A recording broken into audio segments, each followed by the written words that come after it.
I need a stock way. This is what I do when I don't know what to do. And if you've got one of those, you never don't know what to do. So, what's going to happen is I want you to just get that kind of thing. There. That's enough. Okay, there. Yeah. What I'm looking for is one of you swinging wildly, the other one comes through the middle, straight to the back of the neck, jamming the elbows down. So, yeah, I can still hit him, but I'm not going to knock him out with any of those shots. Get into the position. From there now, if I try to pull this head down, just resist. He's stronger than me, it isn't going to happen. What you need to do from there is to slide your hands right up to the top of the head. There. So now it's my arms working against just his neck, not the whole muscle of his back. From there, I want you to crank him down to there. I want you to come off to the side, hammer fist. Most styles are some variation of, yeah, a grab. There, yeah. Now if somebody's grabbed my wrist, then the odds are he's grabbed my wrist because he's going to hit me with that hand. So we come to the next concept in kata-based sparring or kata-based karate. Move towards what you know and away from what you don't know. Like this. The reason I'm coming like that is to get as far away as I can from that hand. Some styles is there. My own style is virtually here. From there, I want you to peel the hand off as you come behind. Yeah? Obviously from there, there's a takedown. Oh yes. A lot of styles, Shotokan being a good example, Matsubayashi do, they do their step across, and there's a little knee lift before they come out here. That is actually quite useful. In fact, you don't actually need to step the hand. It can be done even with a little shot. Yeah? But watch, as I go behind, he keeps hold. The same movement, we're going to do it against a swinging punch. Or should we do it that way, yeah? From there, we're going to slap into the neck there, set our beta, throw our elbow. So what we're going to do this time is as the swinging punch comes in, we're going to block it with that hand, but keeping this hand relatively low. We're then going to pass over, elbow. So we to the next part of the form, which would be the pull in. I actually know your form might be slightly different. I'm sure yours. Really so we pull into there, we do a gate and below, and a short punch. We're going to start off with, so we've come from the elbow straight here, yeah? The elbow in hand goes to the top of the head. The non-elbow in hand takes the chin. This is actually in the old text, the Bubishi, it's called Emperor Holds a Giant Egg. So we pull in to there, now from there, and this, I've got to emphasize guys, make this as gentle as you possibly can. From there, I'm going to, if his hair was long enough, I'd perform the gate and below. Can you pretend you've got long hair a minute? So I gate and below to there. If he doesn't go over, you've got the short punch. Position is just to do it as a neck crank. Yeah. So you're just cranking over until you mind going down. There. So think about what comes next in the form. Step across. A lot of styles have got that knee lift. If he had here, I'd do a gate and below the punch. As he hasn't, I just clank the neck right the way down. From there, 1, 2. We're going to start off with the swinging punch. We're going to do the back slap, the elbow. The exercise we've already done, so I've set my gate and I've thrown my elbow. But on this occasion now, Sensei is going to block the elbow. Hey, it happens. So we slap, elbow, no, with the other hand. Sorry, yeah? So from there we're going to come across, yank down, punch. Okay, so we're going to have the swinging punch which gets blocked, back slap to the pad, the elbow strike to the pad, this hand curls around, yeah, pull down, punch. What we're looking for this one is for this glove initially. So we're going to turn the hand up, so you can see it's virtually coming out in any case, because you're coming out to the loose bit of the thumb. As you do it, hand up, bang, there, yeah, boom. You can see why they do a poncy little back fist, it could be, but personally I like a bit of dig to my punch, yeah? Across, we do an in to out, like Sensei said, and then we do a punch down here, and then we come up here, which is like you're moving or down, and then coming here. So what I was saying to Sensei was, if he grabs my arm, as I come up here, this is like the break. One. So that's the break. My arm's up here, so I pin his arm down here, so he can't come back and hit me. And then I come into the side here with that hammer fat for something else. Like I say, both are valid, but just sort of, because we're talking, we haven't done the form before. He's got his Japanese version, this is our Korean version. Right. So we're going to start off exactly the same way. We're going to break the thing, punch there.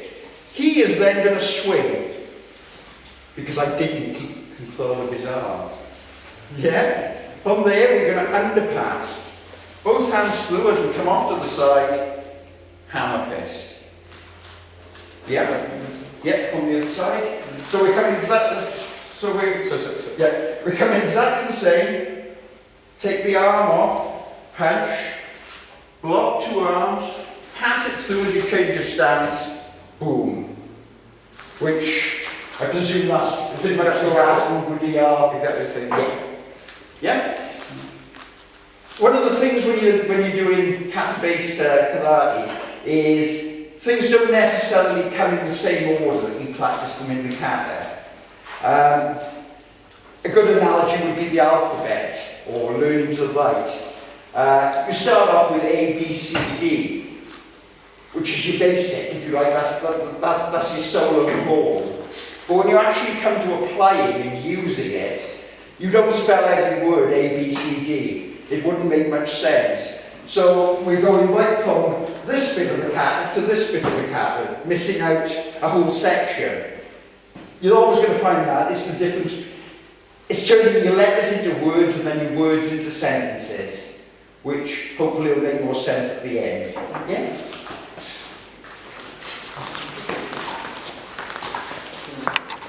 No, we're going to double this clap, please. Right. So, once again, please be aware this is lead in somewhere. All I want you to do is turn your hands in like this. So you can see you're virtually breaking out already, yeah?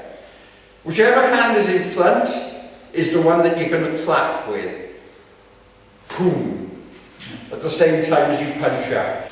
We're going to go for the double lapel grab again this time. We're still looking at this piece of the form, but we're going to look at it as a slightly different. Just because something looks like a punch, it isn't necessarily a punch. Yeah? So from the double lapel grab, can we... Depends which side you're going to do it on, but it works on both. What's going to happen is, this hand is going to push the arm across. Yeah. The stance he's in is key. This hand is going to push this arm out. So we're going to get a jab out with the left, with the left punch, which I'm going to slip, and I'm going to punch his other pad, this there, yeah? From there, slide in very slightly. Your arm comes up over the elbow, so you've got kind of the crook of your elbow in the crook of your opponent's elbow. And clasp your hands. From there, you're going to drop into your naihanchi stance. There. Yeah? From there, give him time to reset slightly. Get him below. Short punch. Do the throw today. You throw out the jab, he throws out the jab, and you punch. Yeah? So you slip the punch and to there. The hand hands over, so you've got the cup of the elbow to the cup of the elbow. Grip your own hand. From there, you go slightly sideways into your naihanchi stance, which pulls it down, boom, boom. Swing it. We're going to straight back to where we were. We're going to do the back slap, but instead of going into the elbow this time now, this hand's going to go underneath this arm. You want it to be above the elbow. From there, I want you to pass it over, slap with the other hand, punch. Yeah? From there, the punching hand comes back to the wrist as you change your angle. Boom. There's another swinging strike, still back slap. Instead of going to the elbow, your arm comes underneath there. You pass it over, you change hands. See how I've got his arm nice and flat? Boom. Which is pretty much what you were doing earlier. So in this case, we've done the slap of the elbow. The first one we're going to have hit. The reason I like the first one to hit is because it emphasises it. That should end the fight if it was for real. In this case, we'll pretend it doesn't. So the first one hits, the second one gets blocked. Yeah? What I want you to do there is turn it back into your naihanchi stance, is pull the arm down. So the third one hits. Yeah? The fourth one gets blocked. From there, we're going to straighten the arm out. This time, we're going to come through, we're going to underpass the arm, and we're going to strike to the back of the neck. Hated, I've learned you. So there's your back slap. We've been doing that all morning. We go into the elbow slap. We let the first one hit. We let the second one get blocked. All you do is turn into your naihanchi stance and pull the arm down, and then push the elbow in. The fourth one gets blocked. Exactly the same, but this time come through with the other hand and underhook. There. Bang. So we come there. First elbow hits. Second one gets blocked. Third elbow hits, fourth one gets blocked, underpass, hit the back of the neck, take the chain. From there, we just clank around. So we come there, we slap, elbow strike, second one gets blocked. Here's the key, is where you turn sideways into your naihanchi stance. So let the third one go in, the fourth one gets blocked, straighten the arm out just like you did before, but this time underhook. From the underhook, it's the inside edge of your forearms, hits the back or side of the neck. You take the chin, you clank. Yeah? What we want is a straight punch this time, and we're blocking Mawate Yuki to the outside of the arm. So with the swinging strikes, we've been coming boom boom, sorry. Okay. One of those, this time we're coming this way. From there, so we come 1, 2, push the arm down, punch. Back fist if you like, whatever. From there, namageshi to the inside of the knee, or being careful of each other's knees. Hammer fist into the neck, and from there, we're going to come back to that one. So the straight punch, 1, 2, 3, 4, 5, 6, 7. So we're slipping the arm down, we're striking up. Leave the kicks out to start. I think 2 Yeah. This hand comes down, boom, across to there. This hand comes up underneath, boom to there. Change our stance, there. The right hand hits all the time. Oh, yeah, good point. Because that's what confused me when I first learned this drill. I want to keep changing my hand, but it's literally the left hand's always controlling and the right hand is always hitting, and then you should be able to work it out. Yeah, so all we're looking for is right hand hits. Yeah? Right hand hits. Right hand hits. Right hand hits. If you remember that. You can add your own entries from any of the others that we've done earlier. I mean, you just had it. So we're going off to the side, bang. And I'm going to keep hammering away until Sensei decides that he's got fed up with me hammering him in the neck. So from there, now I know And you've done this one. I know he's going to be pushing really hard with that block. How do I know he's going to be pushing really hard with that block? Because if he does, I'll keep on hitting him. Yeah. So, because he's pushing so hard, this is what I want to emphasize. I'm not grabbing his hand and pulling it. I don't need to. He's pushing that way as hard as he possibly can. So all I do is guide it, and I hit low. Yeah? From there, I come over the top, and hit high. I come back into an armbar, I punch. Exactly the same. We're coming off to the side, down on the arm, into the neck, maybe more than once. He's pushing really hard, so watch, the sound just guides it as I, boom, hit low, hit high. Yeah? From there we'll go back into an armbar and punch.